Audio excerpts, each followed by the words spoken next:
하겠습니다. 누가복음 1장 39절에서 45절의 말씀 교독하시겠습니다. 앞에 있는 화면을 참고하시고요. 성경책은 제가 가지고 있는 성경으로는 86페이지, 87페이지에 있습니다. 39절입니다.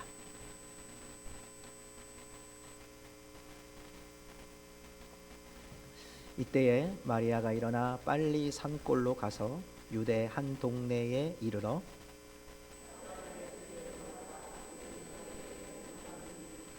엘리사벳이 마리아가 문안함을 들음에 아기가 복중에서 뛰노는지라 엘리사벳이 성령의 충만함을 받아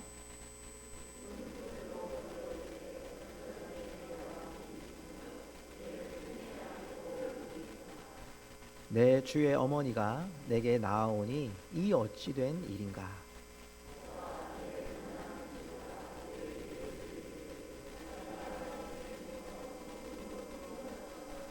45절 같이 읽을까요? 주께서 하신 말씀이 반드시 이루어지리라고 믿는 그 여자에게 복이 있도다. 아멘. 자리에 앉으시기 바랍니다.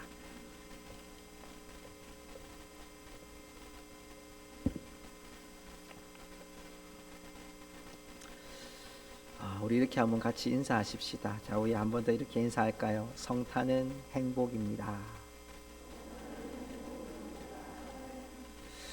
그래, 우리 성탄이 우리 모든 성도들에게 또 우리 삶에 살아가는 우리의 때로는 무거운 짐을 짊어지고 가는 성도님들에게 성탄이 참 행복이 되시기를 주님의 이름으로 축복합니다.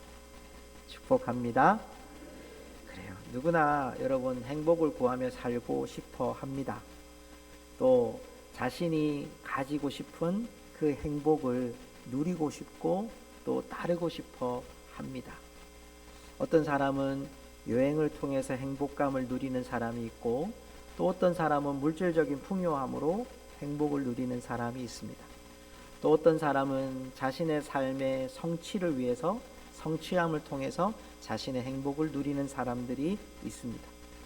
오늘 여러분 우리가 만난 엘리사벳과 마리아도 행복한 삶을 살기를 기대하고 살았던 사람들입니다.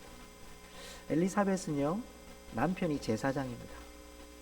제사장 중에서도 지성소에 들어가서 하나님의 말씀을 들을 만큼 덕망이 있고 유능한 한 제사장의 아내였습니다. 지금으로 본다면 사모님쯤 될 것 같아요. 그런데 여러분, 이 여인에게는 그렇게 행복하고 싶지만 행복할 수 없는 걸림돌이 하나 있었어요. 그것은 뭐냐면 아이를 낳지 못하는 아픔이었습니다. 엘리사벳이 아이를 낳지 못하는 것은 당시 시대에는 여인이 아이를 낳지 못하는 것이 큰 흠이 되던 시대였습니다. 여러분, 그 여인에게 오늘 우리가 만난 엘리사벳도 하나의 행복을 누리고 싶었던 한 여인이었습니다. 또 하나의 만남이었던 이 마리아도 한 남편의 아내로 살아가는 당시 시대의 한 여인의 삶이 한 남편의 아내로 살아가는 결코 그렇게 풍요롭지는 않지만 자신의 삶에 하나의 행복을 갖고 살아가야 될 삶이었습니다. 그런데 오늘 이 여인에게 다가왔던 삶은 엄청난 충격적인 사건이었습니다. 그 누구도 그 어떤 사람도 경험하지 못했던 성령으로 자신의 배 안에 자신의 태중에 아이가 생긴 거예요. 누구도 믿을 수 없는 사건이 벌어진 거예요. 당시로 본다면 이 여인은요, 정혼을 하고, 여러분 우리가 예전에는 약혼이라는 게 있었습니다. 그래서 약혼식을 하고 나면 어느 정도의 기간이 지나고 난 후에 결혼식을 하는 과정이 있었습니다. 이스라엘에도 약혼과 같은 정혼이라고 하는 이 결혼에 대한 이 예식은요, 정혼이라고 해서 결혼을 하고자 양가가 합의를 하고 나면 1년 동안 남편은, 쉽게 말하면 남편의 집에서, 아내는 또 부인의 집에서, 자신의 집에서 1년 동안 신랑의 수업과 신부의 수업을 하게 돼 있어요. 그리고 1년 후에 여인의 집으로 남편이 이제 아내를 데리러 가는 거예요. 그래서 혼인잔치가 부인의 집에서 일어납니다. 그러면 그 혼인잔치에 들어가서 친구들과 함께 잔치를 베풀고 이제 아내를 데리고 오는 것이 당시 결혼의 풍습이었습니다. 그런데 아이를 뵌 거예요. 요셉이 이 사건을 보고 너무너무 놀라서 가만히 정말 이 사람이 좋은 성품을 가지고 있었던 요셉이라 당시에 이런 일이 벌어지면 정혼을 했는데 결혼하지 않았는데 같이 살지 않았는데 아이가 복중에 태중에 아이가 있다 이러면 분명히 다른 남자하고 관계를 맺은 거고 그러면 돌에 맞아서 당시에 처벌을 하는 역할이 있었습니다.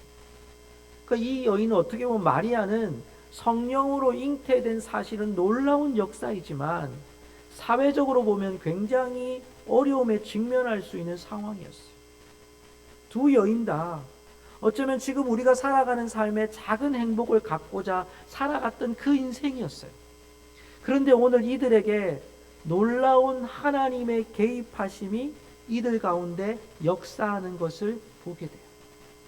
엘리사벳에게는요, 누가복음 1장 17절의 말씀에 보면요, 그가 또 엘리야의 심령과 능력으로 주 앞에 먼저 와서 아버지의 마음을 자식에게 거스르는 자를 의인의 슬기에 돌아오게 하고 주를 위하여 세운 백성을 준비하리라.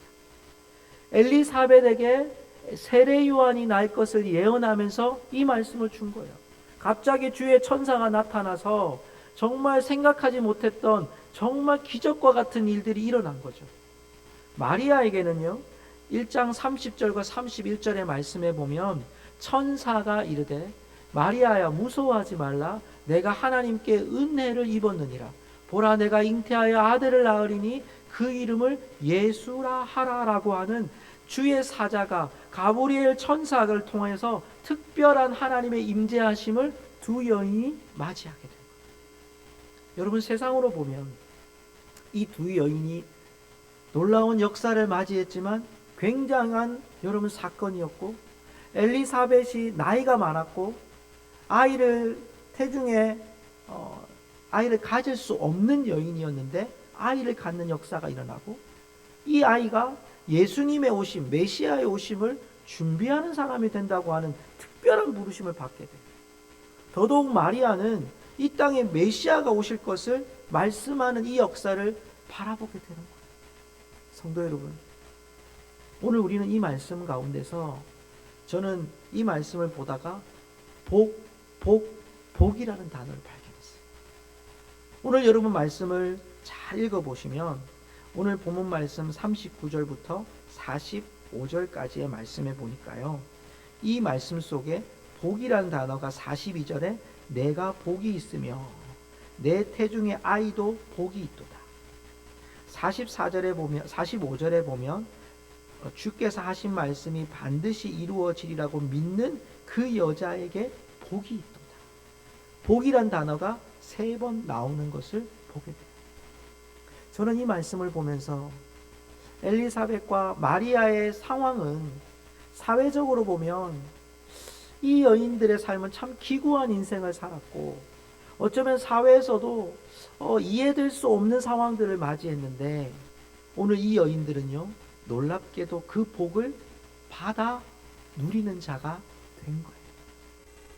우리 고성중앙교회 성도 여러분, 또 이곳에 오신 성도 여러분들이 하나님이 주신 이 복을 모두 다 받아 누리시기를 주님의 이름으로 축복합니다. 그 복이 뭘까요? 오늘 여러분 이 복을 이 여인들은요, 하나님이 주신 복으로 모든 사회적인 생각, 또 우리의 생각에 있었던 우리의 지식, 또 우리가 생각하는 범위를 뛰어넘어 하나님의 은혜를 받아들여요. 잘 보시면, 자, 1장 25절의 말씀을 보면요, 오늘 이 말씀을 엘리사벳이 이렇게 받아들여요. 우리 한번 읽어볼까요? 자, 앞에 있는 화면을 보시고 한번 읽어봅시다. 시작. 주께서 나를 돌보시는 날에 사람들 앞에서 내 부끄러움을 없게 하시려고 이렇게 행하심이라 하더라. 아멘. 엘리사벳이 어떻게 맞이했어요? 이게 주의 돌보심, 주께서 나를 돌보시는 날에 내 부끄러움을 없게 하셨다고 고백하는 거예요. 지금 이 일은 도대체가 이렇게 나이 많은 나한테 아이가 생긴다? 있을 수 없는 일인데 하나님이 나에게 돌보심으로 나에게 부끄러움을 없게 하시는 놀라운 사건을 경험해요.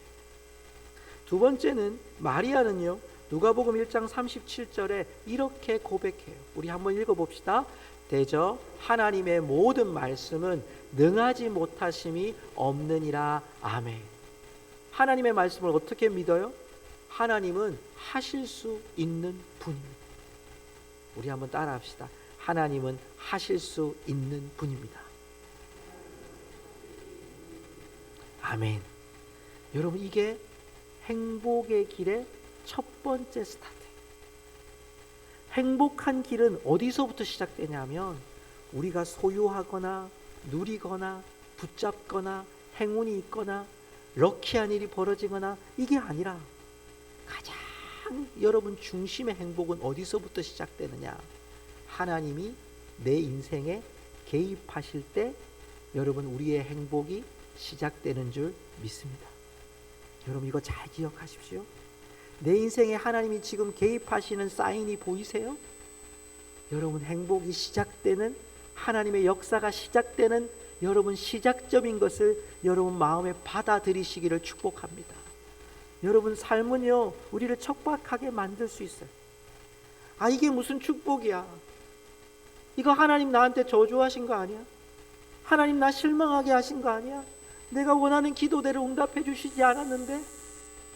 하나님 저 원수들은 그대로 살아있는데? 여러분 그렇게 보는 관점이 아니라 하나님이 내 속에서 일어나고 있는 그 일 속에 개입하시기 시작할 때, 여러분 마리아에게 동정녀가 탄생된다는 것, 동정녀를 통해서 예수 그리스도가 나신다는 건 이미 구약에서 예언되셨던 하나님의 말씀이에요. 그런데 그 말씀이 마리아에게 임할 때 어쩌면 돌에 맞아 죽을 수밖에 없는 위험일 수 있어요. 그런데 이 마리아는 어떻게 반응하느냐? 주의 말씀이 능하심이 없습니다. 분명히 능하십니다. 주의 말씀은 능치 못함이 없습니다. 이렇게 마리아가 받아들이는 거예요. 주님이 하실 일을 받아들이는 거예요. 주님이 하신 일에 개입하심을 받아들이는 거예요.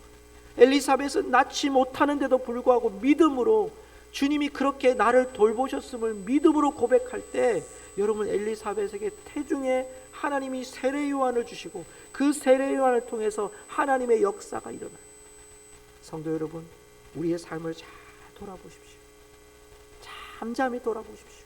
이 성탄은요, 죄 많은 이 세상 가운데 우리에게 찾아오신 예수님, 이 세상에 개입하셔서 죄와 권세를 깨끗게 하신 예수님이 이 세상에 개입하심으로 말미암아 우리를 깨끗게 하시고 하나님의 자녀가 되게 하시는 놀라운 축복의 탄생인 줄 믿으시기 바랍니다.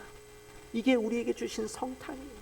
그 주님이 오심으로 말미암아 이제는 우리의 삶에 여러분 행복한 삶이 시작되어지는 거예요. 예수님을 믿음으로 시작되어지는 거예요. 예수님이 내 삶에 여러분 개입하시는 삶의 여러 가지 모습들을 받아들이는 거예요. 수용하는 거예요. 그 주님이 내게 어떻게 역사하신지를 바라보기 시작하는 거예요. 그렇게 하는 삶이 오늘 마리아가요, 놀랍게 오늘 39절 본문에 보면요 시작이 이렇게 돼요. 이때에, 이때에. 언제입니까? 주님의 역사가 자신의 삶에 개입하시기 시작할 때.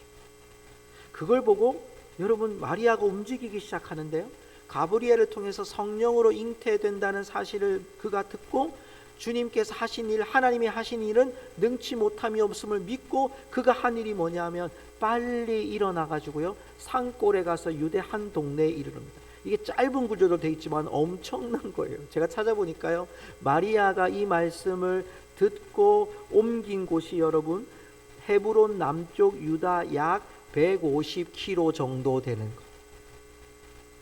여러분 별로 안 놀라셔도 괜찮은데요, 150km는 엄청난 거리입니다. 당시에 성인 남자가 하루에 30km 정도 걸을 수 있었어요. 그러면 여러분 150km면 5일 길이잖아요. 여기 보면 빨리 산골로 간 거 보니까 마리아가 얼마나 마음이 급했는지 빨리 가는데 이게 4일 길을 가는 거예요. 4일. 여러분은 5일 길을 가야 되는데 여러분 4일 5일 되는 길을 빨리 올라간 거예요. 왜 그러냐면 가브리엘이 가르쳐 줬거든요. 당신의 친족 엘리사벳이 벌써 태중에 아이가 뵀습니다. 임신을 했습니다. 그 사실을 보고 싶어서 하나님의 은총을 경험하고 싶어서 정말 그랬는지를 확인하고 싶어서 여러분 사람들에게 지금 마리아는 어쩌면 굉장히 위험한 상황일 수도 있는데 마리아는 그거 보지 않는 거예요. 하나님이 하셨다는 일을 보고 믿음으로 마리아가 반응하기 시작해요.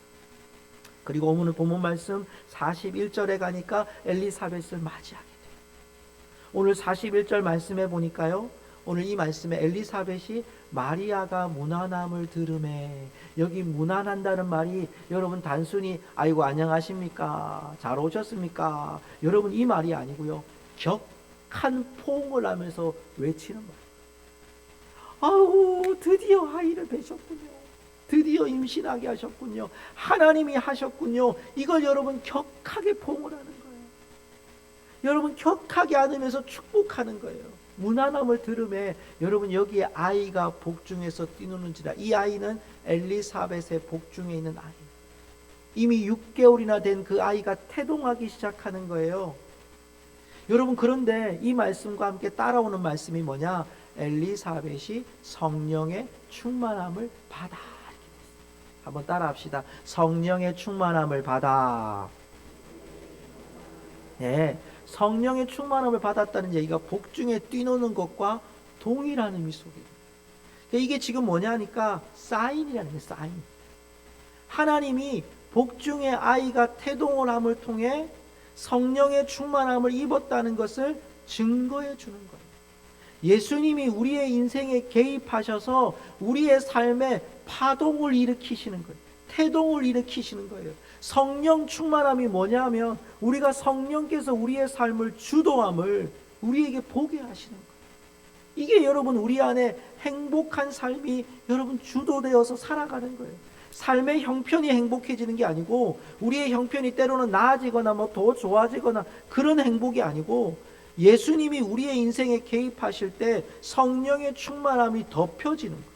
그래서 우리 삶이 그런 척박한 삶의 여러 가지 문제들이 생길 때 하나님의 개입하심을 보게 하고 그 속에서 하나님의 성령의 충만함으로 우리의 삶을 파장을 일으키시기 시작해요.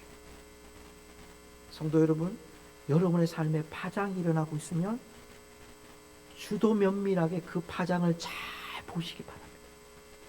성령의 역사가 여러분 가운데 임하실 때요, 그 파동을 통해서 그 파장을 통해서 하나님의 역사가 여러분의 삶을 완전히 주도하실 줄로 믿습니다. 그걸 보는 거예요. 삶의 사건이 일어났습니까? 현실의 문제가 일어났습니까? 여러분이 어떻게 할 수 없는 문제가 생기셨습니까? 여러분 그 속에서 하나님의 파장을 주도 면밀하게 주목하셔야 돼요. 그러면 그 속에 하나님이 뭐라고 말씀하시는 파장의 역사가 막 일어나요.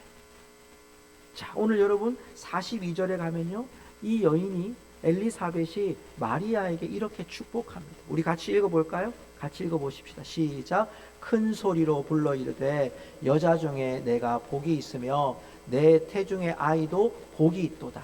아멘. 지금 마리아에게 축복해요. 태중의 아이도 축복해요. 큰 소리로 불러 이르렀다는 말은요, 제가 찾아보니까 우리가 여러분 혹시 메가폰이라고 아십니까? 메가폰이라고 있어요. 크게 소리 지르게 만드는 거. 지금으로 말하면 여러분 마이크예요. 마이크로 크게 소리를 지르는 거예요. 여자 중에 내게 복이 있으며 내 태중의 아이도 복이 있도다라고 이 엘리사벳이 선포하는 거. 여러분 여기에 이 선포하다는 말, 여기 복이 있도라고 찬양하는 말이 무슨 말이냐면 여기 율로게메네라고 하는 뜻인데요. 여기 이 말씀이 뭐냐면 큰 소리를 불러 이르는 이 말이 가장 크다는 얘기예요.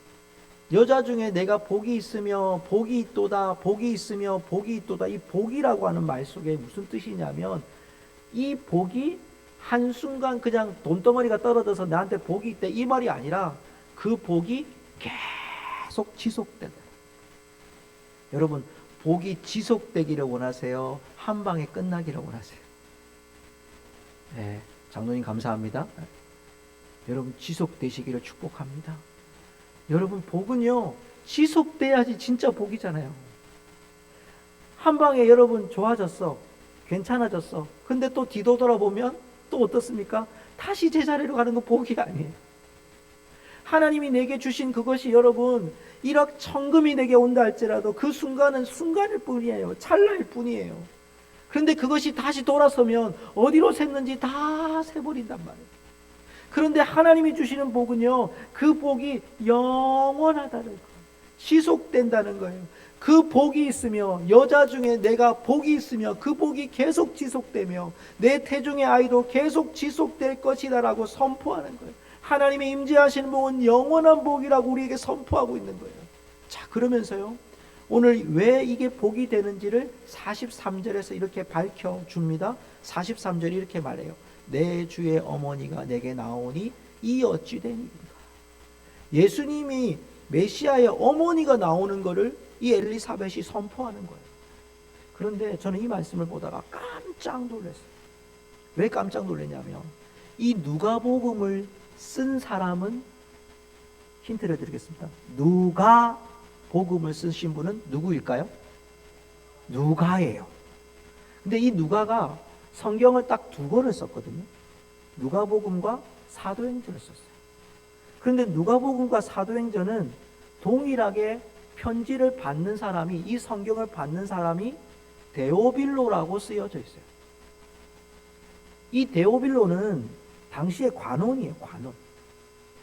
그러면 여러분, 여기에 지금 제가 왜 충격적인 말씀을 드렸냐면, 여기에 쓰였던 내 주의 어머니가 할 때 이 주가, 우리는 그냥 한글로 주라고 돼 있지만 여러분 이 원어 성경에 보면 이게 퀴리오스라고 돼 있어요.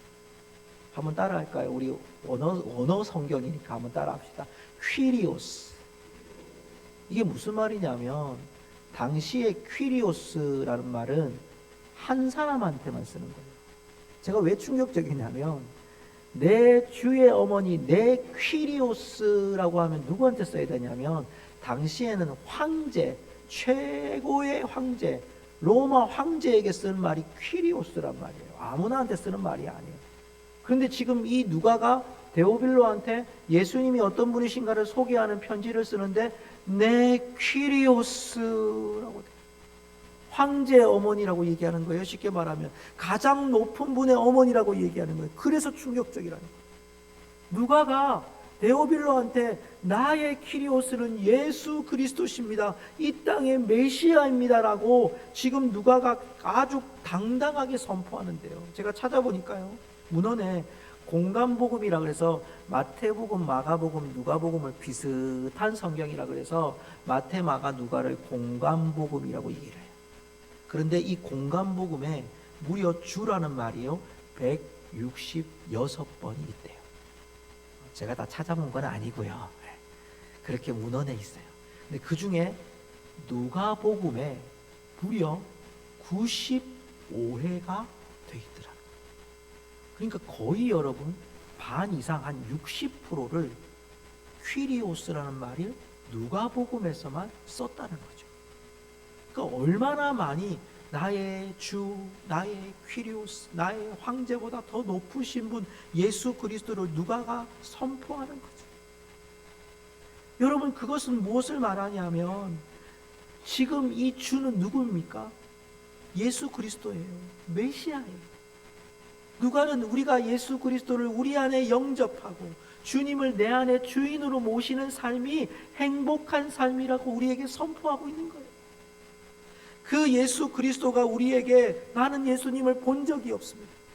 나는 예수님을 본 적이 없습니다. 나는 예수님을 경험한 적이 없는 우리들이지만 오늘 누가는요, 예수님을 따라다니면서 예수님이 어떤 분이신가를 보았던 그는 예수님은 나의 주인이십니다. 나의 가장 높은 황제이십니다라고 오늘 이 여러분 누가복음에 있는 엘리사벳의 고백을 통해 우리에게 선포하고 있는 거예요. 그래서 44절에 보면요, 보라 내 문안하는 소리가 내 귀에 들릴 때에 아이가 내 복중에서 기쁨으로 뛰놀았도다. 기쁨으로.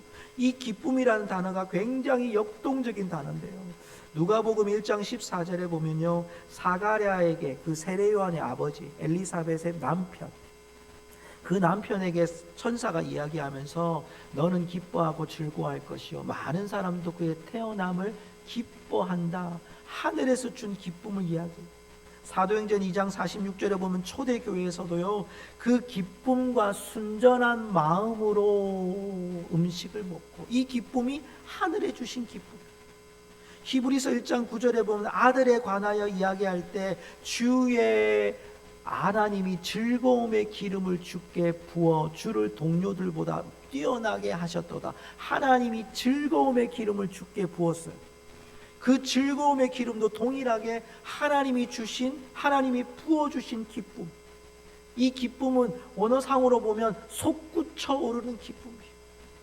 여러분, 우리 성탄이 예수님을 맞이하는 기쁨이 솟구쳐 오르는 기쁨이 되시기를 주의 이름으로 축복합니다. 여러분, 그 기쁨이 우리가 가져야 될 기쁨이라는, 오늘 엘리사벳은 그 확신을 통하여 마리아에게 선포하고 있다는 거죠. 마지막으로 45절에 여러분, 엘리사벳은 이렇게 축복합니다. 한번 같이 읽겠습니다. 주께서 하신 말씀이 반드시 이루어지리라고 믿는 그 여자에게 복이 있도다. 아멘. 참 행복이 어디에 있냐? 믿는 그 여자에게 복이 있도다. 여러분, 성탄을 믿음으로 반응하는, 물론 우리는 예수님이 태어나신 것을 본 사람들은 이 중에 아무도 없어요. 혹시 보신 분 계세요? 아무도 없죠. 우리가 여러분 글로서 남긴 성경을 통해서 우리는 그것을 봅니다. 그 증거를 통해서 봅니다.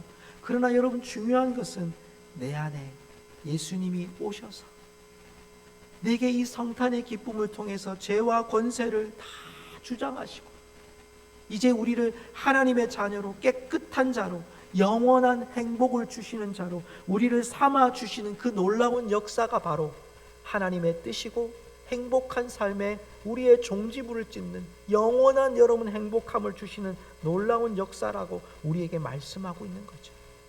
성도 여러분, 이제 우리가 성탄을 맞이하는 우리들은요, 오늘 우리에게 주시는 그 행복이 어디서부터 오는지를 잘 돌아보셔야 합니다. 세상은요, 여러분 이 분주함 가운데 더 많이 소유하고 더 많이 얻고 내가 가진 어떤 삶의 목적들을 이루어가는 것을 행복이라 여기며 살아갑니다. 그러나 우리는 다릅니다. 왜 다를까요? 우리에게는 예수님이 내 인생에 개입하심으로 그 행복이 시작되어지고, 예수님이 우리의 삶의 파장을 일으키심으로 그 행복의 과정들을, 때로는 눈물을 겪은 과정이지만 주님이 그 걸음을 걸어가셨기 때문에 우리가 이 걸음을 걸어갈 때 우리가 생각하지 못하는 더 놀라운 하나님의 뜻을 보여주시는 그 성탄은 우리의 인생에 개입하신 예수님을 믿음으로 말미암아 우리의 인생이 복이 되는 역사로 우리에게 말씀해 주시고 있습니다. 말씀을 맺습니다. 여러분, 혹시 주보에 칼럼이라는 부분을 보신 적이 있으십니까? 오늘 제가 그 칼럼에 이런 글을 남겼습니다. 제가 글을 읽다가 보니까 여러분, 찬송가 109장입니다. 고요한 밤 거룩한 밤을 아마 모르시는 분은 아마 세상에도 많은 분들이 알 거예요. 근데 그 찬양을 조셉 모드라는 분이 작사를 하게 되는데요, 천군 천사들의 노랫소리에 영감을 받아서 작사를 했는데, 그가 찬양을 하기 위해서 교회를 갔는데요, 그때는 오르간밖에 없는 시절이었기 때문에 오르간으로 찬양을 하려고 준비를 했는데 그날따라 오르간이 고장이 난 거예요. 찬양을 할 수가 없었어요. 그런데 찬양할 수 없는 그 상황 속에서 여기에 나오는 조셉 모르라는 분이 기타를 치는 거예요. 기타를 치고, 작곡가가 기타를 치고 작사가가 노래를 부르면서, 그리고 온 회중이 같이 찬양을 하게 된 거예요. 놀랍게도요, 이 노래가 거기서 끝났는데 오르간이 고쳐달라고 오신 분이 그 악보를 보고 그걸 유럽에 있는 다른 소년소녀 합창단한테 이 악보를 넘긴 거예요. 그래서 불려진 곡이 고요한 밤 거룩한 밤. 다 아시죠? 1절만 천천히 한번 불러볼까요? 우리의 아름다운 화음을 가지고, 그날도 오르간이 없었으니까 지금 우리는 다 있지만 없는 거라고 생각하고, 자, 시작. 고요한 밤 거룩한 밤 어둠에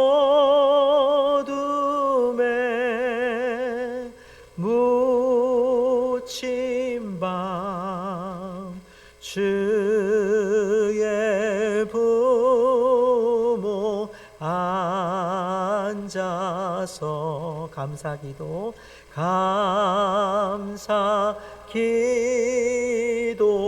드릴 때 아기 잘도 잔다 아기 잘도 잔다 아기 잘도 잔다. 여러분, 행복은요 이 땅에 우리의 삶에 개입해 주신 예수님을 여러분, 그 예수님이 여러분의 삶에 파장을 일으킬 때 여러분 그 예수님을 꼭 붙잡으십시오. 그리고 그 예수님이 여러분의 영원한 행복을 책임지고 계심을 믿으시고 그분이 여러분의 삶을 붙잡아 주실 것을 여러분 믿으시고 그분과 함께 손을 꼭 붙들고 믿음으로 나아가셔서 오늘 이 말씀처럼 그 여자에게 복이 있도다라는 고백처럼 우리 모두에게 하나님이 주시는 참으로 놀라운 행복이 임하시는 우리 모든 성도들 되시기를 주님의 이름으로 축복합니다. 우리 함께 찬양하며 나갈까요? 오늘은 기쁨으로 찬양하고 마쳤으면 좋겠는데요.